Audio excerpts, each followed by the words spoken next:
Welcome. In this video we are going to learn setting up Metasploit table machine. Metasploit table is an intentionally vulnerable Linux virtual machine.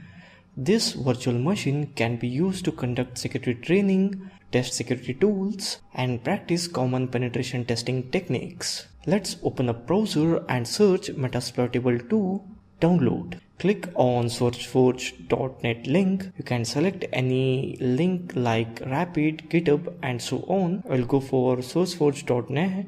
Let's download Metasploit 2 zip file. Here you can see that it is downloaded. Extract the zip file. Open up extracted folder and run Metasploit table VMware virtual machine file. Here you can see that Metasploit 2 is loaded in virtual machine. Type username as msfadmin and password as msfadmin. Let's see Metasploit 2 IP address.